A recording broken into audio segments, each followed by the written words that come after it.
Laibak asigi mafam sinba thungna pangthoknabagum Thoubal District ki oinasu District Health Society Thoubal na sinduna National DEWORMING Day second round gi THOURAM PANGTHOKTUNA ngasidagi Chahi amadagi 18 Faobagi Angangsing bu Tingi Hidak Pijaba Houkhre CMO Thoubal gi complex ta laiba NHM Conference Hall da pangthokpa THOURAM aduda District Health Society Thoubal gi chairman su oiriba Deputy Commissioner Thoubal Ahanthem Subha Singha IAS CMO Thoubal Dr. Wainokul Child Health Division gi State Nodal Officer Dr. A. Sylvia JDO Thoubal Arambam Anil Kumar Singha MES District Health Society Thoubal gi MS Dr. W. Ruhini Kumar Singha amadi ICDS Cell Thoubal gi District Program Officer N. Parango Singha na mathang sitna athoiba mithunglen THOURAM mapu amadi akhanaba mithunglen sing oina saruk yaki THOURAM adugi athoiba mithunglen gi warol pibada DC Thoubal Ahanthem Subhas na haikibada Angangsing na hidak asi chabada akiba fauganu masi makoigi masada tin na chingba leiramba thoklabadi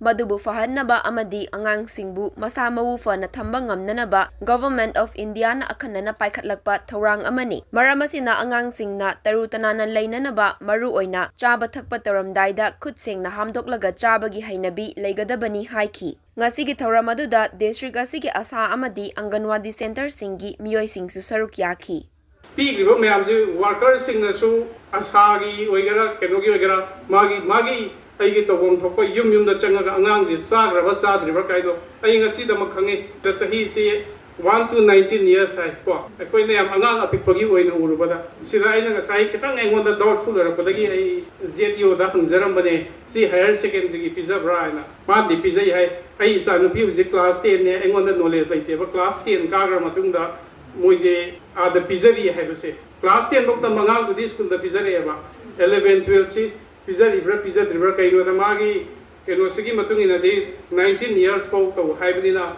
masi su ai koi success hoina bhona minasi stakeholder punamak ki role dakar ta banina ai hujikta su ai CMO ka keno ka sunganga ra mini JDO ka su mathang di school ki management ki committee ki meeting nung to ba ke taro kan sida अकोगी medical के side जो DA से गायब नतब DA तो वो गायब नतबिदा अकोगी हानदगी पीब याब awareness इदि खरग पीब यानब अकोई स्टेक होल्डर सिंग से पुंछलगा थबक तोमिनसी हाइबसी थमजरगा national deworming day 2024 second round से थौबालदा माई पाको ओइसन